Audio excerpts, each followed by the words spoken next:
Hello students, SSM academy की English class में एक बार फिर से आप सभी का बहुत स्वागत है।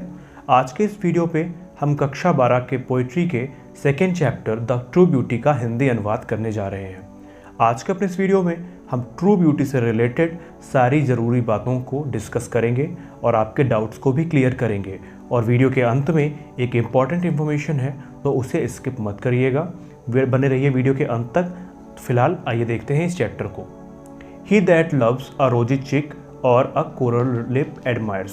कवि कहता है कि वह व्यक्ति जो अपनी प्रेमिका के गुलाबी गालों से प्रेम करता है या उसके मूंगे के समान लाल होठों की तारीफ करता है, और from star like eyes do seek fuel to maintain his fire, या वो अपनी प्रेमिका के सितारों के समान चमकदार आँखों में अपनी प्रेम रूपी अग्नि को जलाने के लिए ईंधन की तलाश करता है।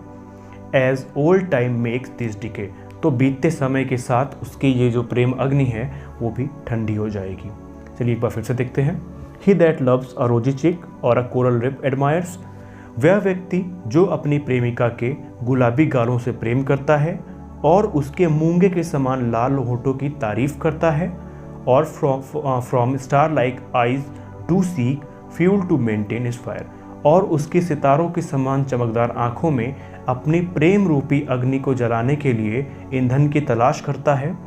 As old time makes this decay so his flame must waste away, तो बीतते समय के साथ उसकी ये जो प्रेम रूपी अग्नि है वो भी समाप्त हो जाएगी। कहने का मतलब ये है, कवि ये कहता है कि जो व्यक्ति अपने प्रेमिका के शारीरिक सुंदरता पर प्रेम करता है, उस पर मोहित होता है, तो उसका प्रेम उसकी सुंदरता के ख़त्म होने के साथ साथ ही, यानी समय बीतने के साथ साथ ही ख़त्म हो जाता है। अब आइए आगे देखते हैं। But a smooth and steadfast mind, gentle thoughts and calm desires, heart with equal love combined, kindle never dying fires. कवि कहता है कि but a smooth and steadfast mind, लेकिन एक सा रहने वाला सुदृढ़ मन, और या सुदृढ़ मन का मतलब जो कभी परिवर्तित ना हो। कवि कहता है लेकिन एक सा रहने वाला दृढ़ मन, जेंटल थॉट्स एंड काम डिजायर, अच्छे विचार और शांत इच्छाएं। जेंटल थॉट्स माने अच्छे विचार, काम डिजायर मतलब शांत इच्छाएं। कवि कहता है लेकिन एक समान रहने वाला स्थिर मन, अच्छे विचार और शांत इच्छाएं, heart with equal love combined, और वह हृदय जिसमें जो प्रेम है वो समान रूप से व्यवस्थित होता है, किंडल नेवर डाइंग फायर्स, तो वह प्रेम कभी भी ख़त्म नहीं होता। तो यहाँ पे बेसिकली कवि ने किया क्या है, फिजिकल लव और स्पिरिचुअल लव को, यानी आंतरिक सुंदरता को और बाहरी सुंदरता को कंपेयर किया है। तो अगर हम इसको देखें तो शुरू से कवि ये कहता है कि वह व्यक्ति जो अपनी प्रेमिका के गुलाबी गालों से प्रेम करता है, उसके मूंगे के समान लाल होठों की प्रशंसा करता है, उसकी सितारों की जैसी आँखों में अपनी प्रेम रूपी अग्नि को जलाए रखने के लिए ईंधन की तलाश करता है, उसका प्रेम समय बीतने के साथ साथ ख़त्म हो जाता है।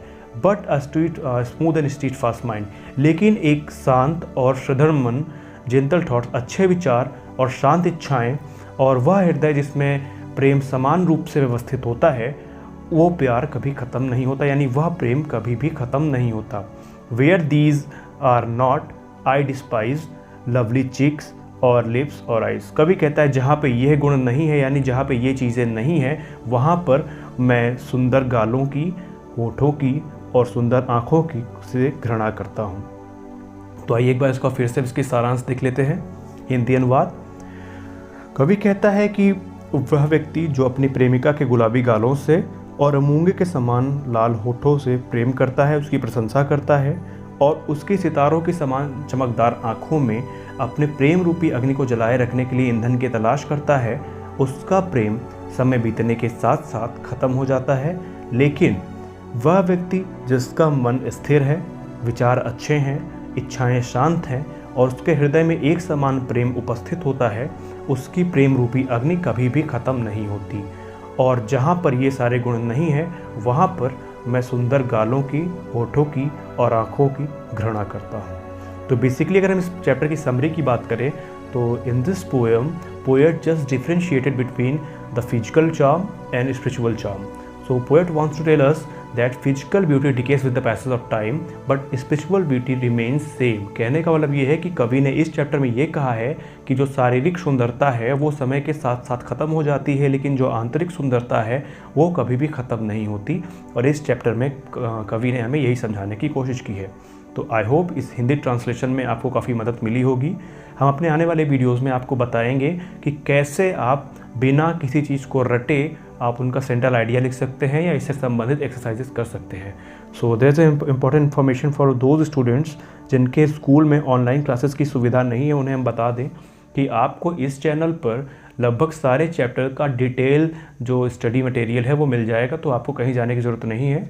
If your college not providing you the online classes then you can subscribe our channel. Here you will get every single video related to this topic। तो ठीक है, तो आप अगर आपके कॉलेज में ऑनलाइन क्लासेस की सुविधा नहीं है तो please make sure to subscribe this channel, क्योंकि यहाँ पे आपको सारी चीज़ें मिलेंगी। तो मिलते हैं अपने अगले वीडियो में, तब तक के लिए गुड बाय, टेक केयर।